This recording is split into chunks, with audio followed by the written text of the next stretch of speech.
Gracias, Muchas presidente, colegas. Le escuché a algunos colegas referirse a la expresión del presidente de la República. Yo no me voy a referir en el mismo sentido, ¿verdad? Tampoco no voy a apelar mi currículum para mostrar si he trabajado o no. No me interesa en absoluto, porque sería caer exactamente en el juego de este señor. Ahora bien, sí me interesa una cosa mucho más difícil y complicada en nuestro proceso histórico, ¿verdad?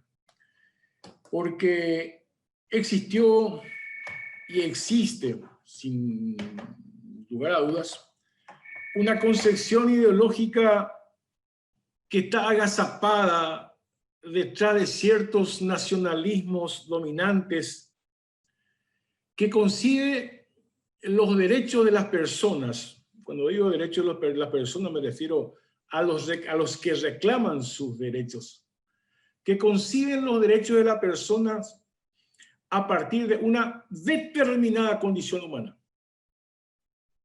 Y hay otros que sí respetamos los derechos de las personas a partir de la condición humana. Esa es una diferencia importante, pero que tiene sus raíces históricas en el Paraguay. Por eso es que desde ahí hay que analizar este discurso del presidente de la República y también del diputado Colorado que habló ayer, o anteayer, no sé cuándo. Ocurre que cuando un grupo de personas protesta y reclama derechos, o indígenas protestan y reclaman derechos, la respuesta oficial últimamente es Aragán. Pero antes de esto, décadas atrás, la respuesta, estoy hablando de décadas atrás, incluso de tiempo en que las cosas estaban prohibidas, la respuesta era Huarango. Huarango como un contundente apelativo, acusatorio, al maleducado, al grosero, al vulgar, por supuesto que se relacionaba con el guaraní. No importa que el guaraní haya estado mucho antes que el idioma castellano. Pero era la disposición del desprecio. Era la disposición para despreciar. Es el contenido de lo discriminativo. Y acá hay una larga tradición en el Paraguay en ese sentido, en el discurso dominante como relación cotidiana, incluso en la literatura y en supuestas investigaciones incluso.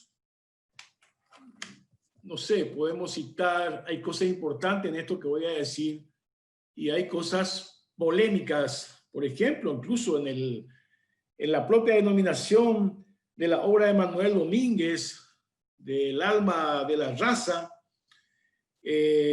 o el mismo Moisés Bertoni en Civilización Guaraní, Religión Moral, o Narciso R. Colmán en su obra Ñande y Pescuera, y podemos llegar incluso a una obra muy conocida de Natalicio González en Proceso de Información de la Cultura Paraguaya, en donde están varios de estos elementos que estaba citando anteriormente, y dentro principalmente, como dijo el diputado, de una cierta paraguayidad. Y yo me pregunto, ¿cuál es lo que es la paraguayidad? Porque si recurrimos nosotros al diccionario, la paraguayidad, ahí encontramos que es el carácter o la condición del paraguayo. O sea, hay un solo carácter, hay una sola condición del paraguayo. Y ahí, por supuesto, tenemos diferencia para quienes vemos la pluralidad de la formación cultural. Y cuando hablo de cultural, yo no digo que el presidente de la República o el diputado Colorado haya leído, por ejemplo, que todavía lo leyeron, ¿verdad? O tenga que leerlo para hablar de cultura, tenga que leerlo a Roa Bastos o a Vareiro Sayer. No, no estoy diciendo eso, estoy hablando de lo cotidiano, de la relación entre paraguayos y paraguayas. Pero cuando se habla de la paraguayidad, se habla casi de un concepto totalitario, de exclusión. Y está en sus propias palabras del diputado. Dice, quienes luchan con nosotros serán nuestros hermanos. Y se atiendan bien, quienes luchan con nosotros serán nuestros hermanos. y quienes buscan infectar a nuestra nación con este virus serán nuestros adversarios.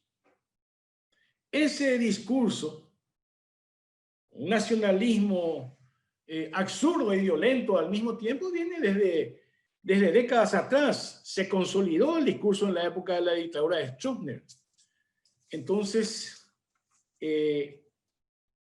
por eso decía que surgen difusas denominaciones de paraguayidad.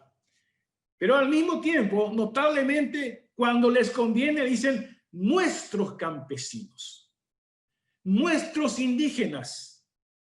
Un sentido complicado de la propiedad, pero que en el fondo son nuestros campesinos y nuestros indígenas cuando no protestan. Pero cuando protestan son o guarangos antes o ahora son haraganes. A mí me parece que el discurso del presidente de la República, yo no me refería a si él quiere impuesto o no quiere impuesto, ¿verdad? Él tiene derecho a pensar políticamente su posición y nosotros a confrontar, por supuesto, ¿verdad? Pero esta reproducción de lo cultural o contracultural, como también se lo puede definir, esta definición es la exclusión. Esta definición es el desprecio al que protesta. Esta definición es el desprecio al otro que piensa diferente y que reclama sus derechos en democracia. Hoy me preguntaban temprano, los periodistas, si me sorprendía la declaración del presidente. Y yo dije, no, realmente no me sorprende, pero sí lo que me sorprende es que sea tan descuidado en hacer ese tipo de declaraciones. Incluso en la misma línea del diputado que dice, bueno, vamos a unirnos, pero con estos no. En Paraguay, nosotros necesitamos de pensamientos esclarecedores. La política necesita de vanguardias en las ideas. No diré yo intelectuales porque eso también sería excluyente. Un trabajador, un campesino, un indígena puede ser parte de este debate político, así como un empresario. Entonces, ese no es la condición social, no es el problema. Por eso hablaba inicialmente de la condición humana. Pero sí, evidentemente, el gran problema es esa visión excluyente que viene desde hace muchísimo tiempo como un pensamiento oligárquico que está instalado, que excluye. Y cuando se refiere al otro, el otro es el que piensa diferente, el otro es el que lucha por sus derechos, el otro es el que reclama. Entonces, esa es una persona que sale del ámbito de la paraguayidad y que no trabaja además, que es una lagana. Entonces estamos hablando de un problema cultural complicado. Y la segunda cuestión sobre esta misma base es, pero ¿cómo es posible? ¿Quién lo dice?